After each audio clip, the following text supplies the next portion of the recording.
Pour vous connaître physiquement, vous avez besoin d'un miroir. Sans miroir, vous ne pouvez qu'imaginer qui vous êtes.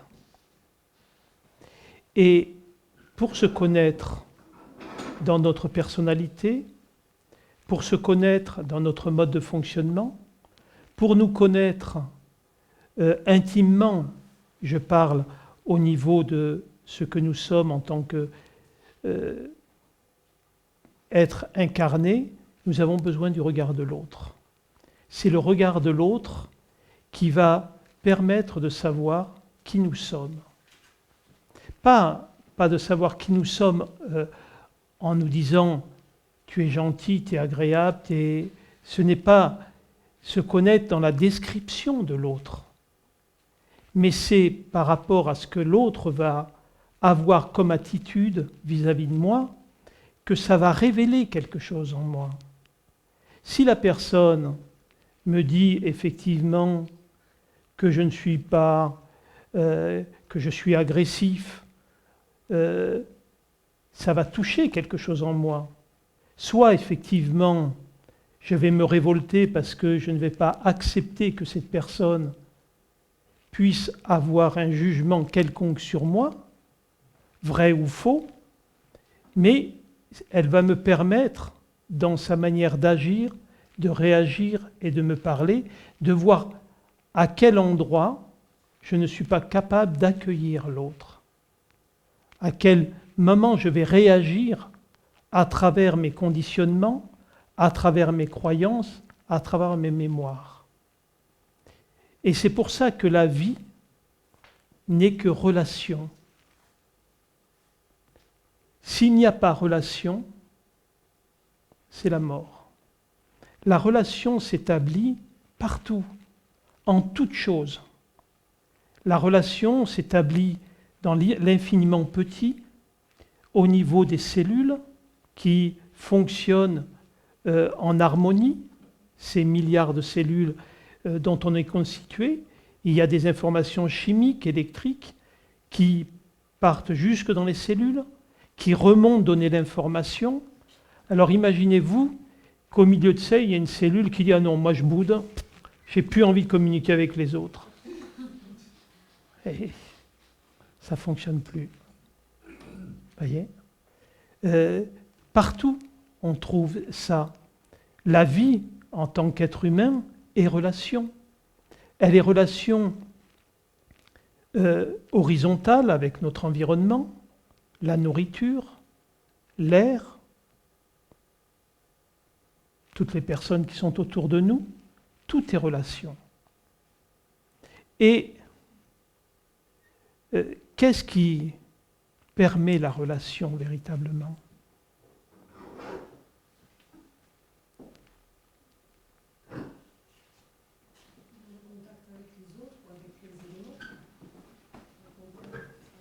Pas obligé.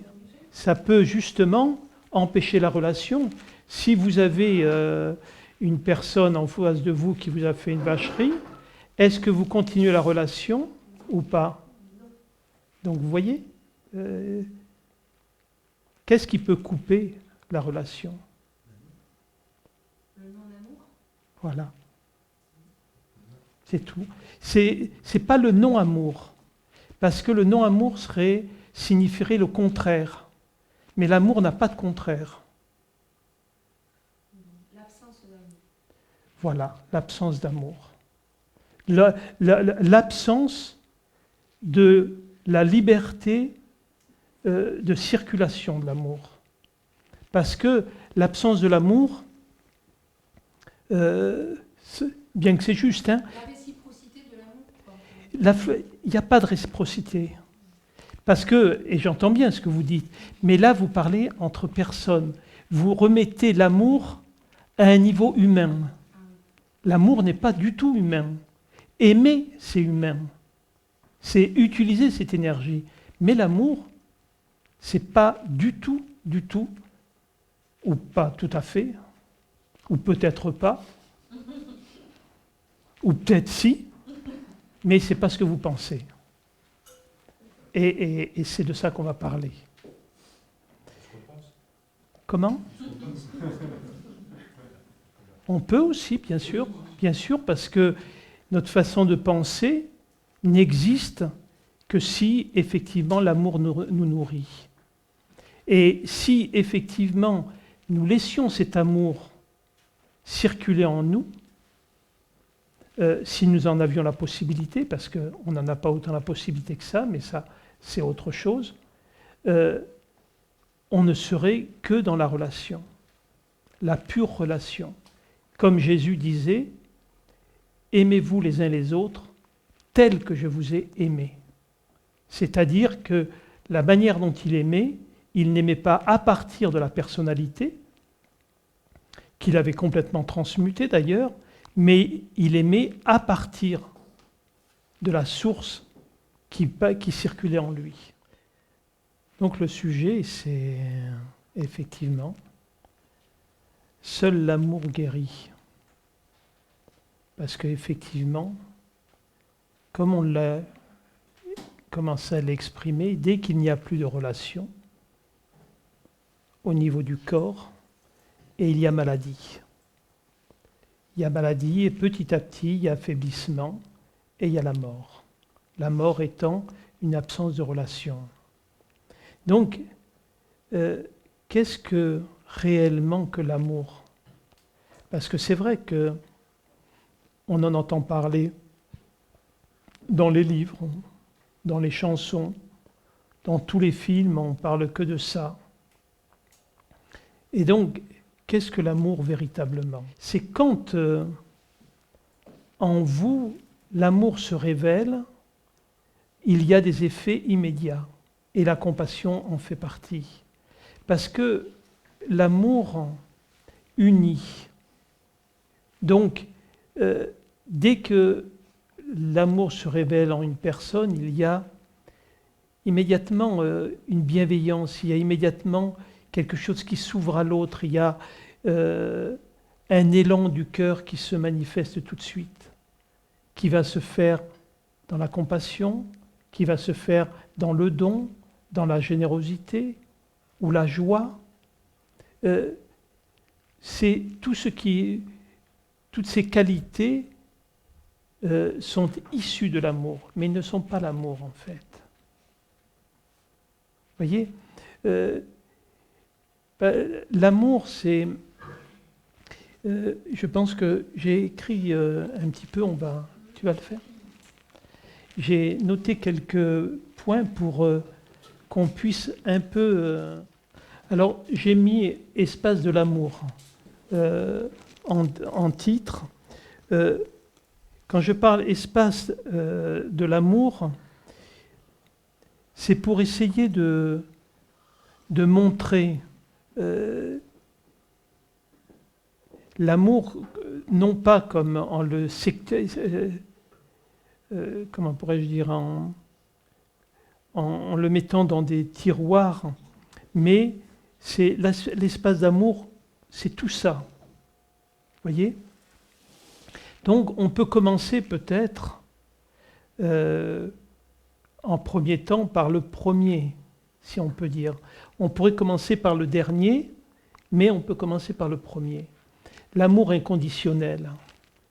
L'amour inconditionnel, c'est cet amour que l'on va vivre sans aucune condition.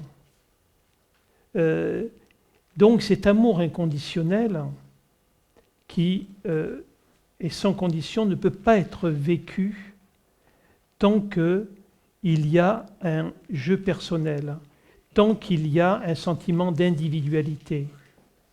Le sentiment d'individualité ne peut pas connaître ce sentiment-là, parce que on va aimer à condition que l'autre soit bienveillant, à condition qu'il soit gentil.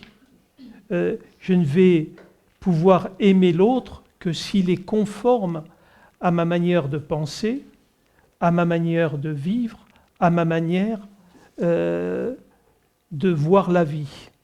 Il va être difficile d'être dans l'amour inconditionnel pour un tueur d'enfants, pour quelqu'un qui va, dans les moments actuels où une personne va faire des attentats, il y a un endroit où on n'a pas la possibilité véritablement d'aimer d'une manière inconditionnelle.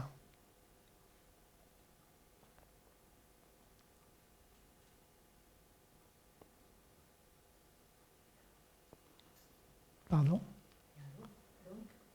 Qu'en pensez-vous? Non, pas du tout. Le mot « il faut » est une absurdité. Je ne dis pas que ce que vous dites est absurde, mais le « il faut » est une absurdité.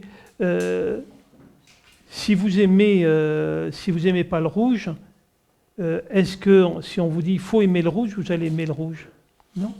Vous allez ne pas être en lutte, mais vous n'allez pas avoir la capacité de décider effectivement de changer votre manière d'être, parce que nous sommes des personnes totalement conditionnées avec nos croyances, avec notre éducation, avec toutes nos mémoires et tout notre système éducatif, qui va faire que certaines choses sont totalement inacceptables à partir de qui je suis dans l'instant.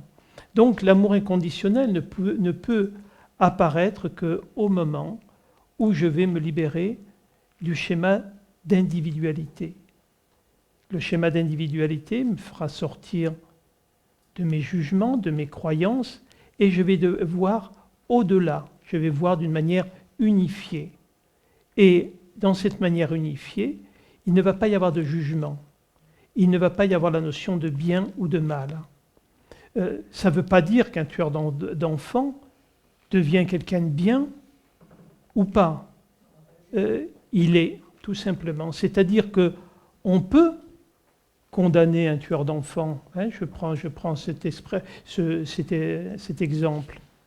Et alors? Le fait de le condamner, d'être en opposition contre lui, contre sa manière d'agir, de sa manière de faire, est-ce que ça va le changer? Est-ce que ça va lui permettre de s'améliorer ou de se transformer? Rien du tout. Donc la condition que je mets est un refus, mais ce refus ne modifie rien du tout. Vous me suivez là? Donc là, dès qu'on est dans la morale, il est évident que la morale ne va être en fonction que de l'endroit où je suis né, dans le milieu religieux dans lequel je suis, et à partir de là, je vais réagir par rapport à ça. Et c'est normal. Il n'y a pas à dire qu'il y a un jugement qui soit bon ou qui soit mauvais. Le jugement appartient à la vérité du conditionnement de la personne. Simplement, il ne doit pas être un instrument de conflit, un instrument de violence et un instrument de division. Des questions dessus? Non, c'est pas que je suis pas d'accord, c'est que c'est quand même flou. C'est-à-dire que ça paraît fluide comme ça, et puis ensuite, c'est pas facile c'est pas très compréhensif dans nos vies de tous les jours, je trouve. Mais non, c'est même extrêmement difficile, Ouais, voilà. Et c'est vrai que c'est même quasiment impossible. C'est pour ça que le monde est en guerre, où effectivement les personnes, pour prendre l'actualité, on ne peut pas accepter au niveau humain, au niveau physique, que des gens qui sont venus et qui ont tué froidement à coups de mitraillette un nombre important de personnes au Bataclan. C'est évident. Qu'est-ce qu'on fait? On prend des avions et on va les bombarder. Donc eux, comme ils sont bombardés et qui nous en veulent, ils reviennent faire des attentats. Mais est-ce que le fait d'aller les bombarder va réellement les faire décider de ne plus être des terroristes. Ah non, ça j'en suis convaincue, ça c'est certain. Donc, C'est certain.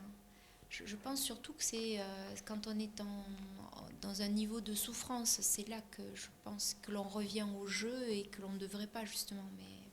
oui, mais non, pardon, quand je dis non, c'est pas que je m'oppose à ce que vous venez de dire, mais il faut bannir le on ne devrait pas Oui, ou le il faut. eh oui. Vous ne pouvez pas. Je veux dire, si vous êtes né, et comme vous, dans la structure dans laquelle vous êtes né, et qu'effectivement les assassins vous révulsent, il n'y a pas à aimer les assassins. Vous n'y pouvez rien. C'est comme ça. Mais vous pouvez constater que le fait de l'aimer ou pas ne change strictement rien. Oui, donc c'est accepter. C'est accueillir. Accueillir. On n'a pas le choix. C'est comme ça.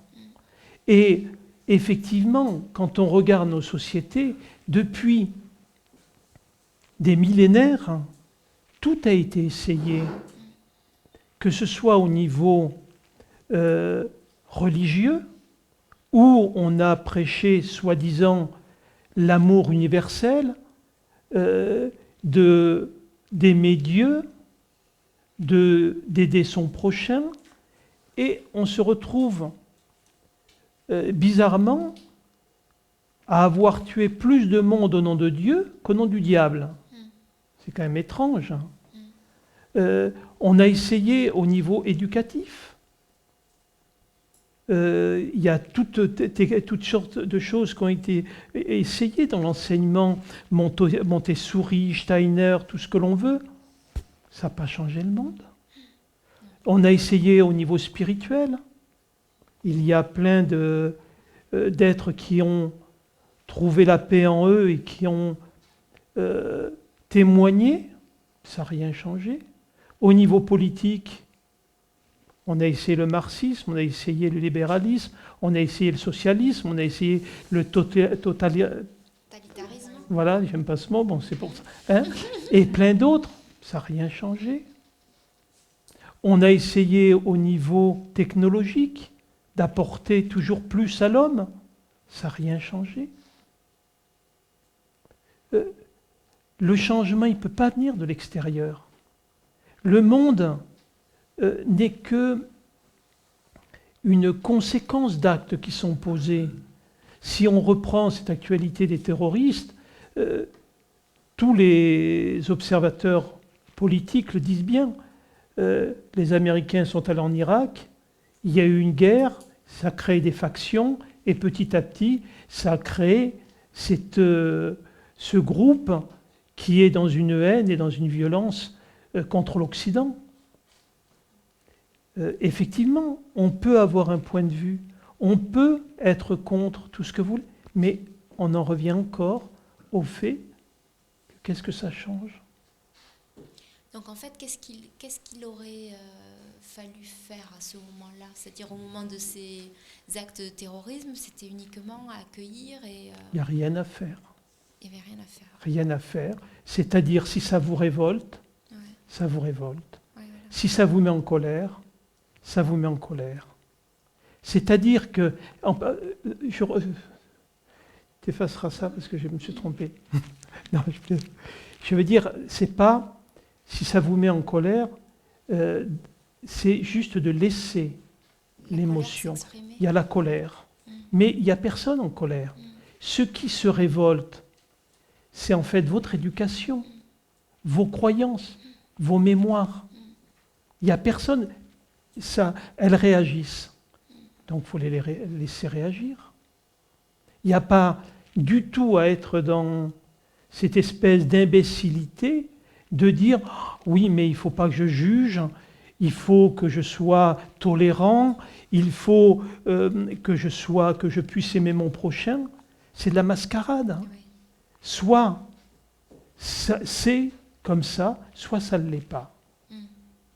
Et à partir du moment où ces mémoires et ces conditionnements se manifestent et qu'il n'y a personne qui les récupère, à ce moment-là, la transformation va pouvoir commencer. Se révolter ne sert à rien.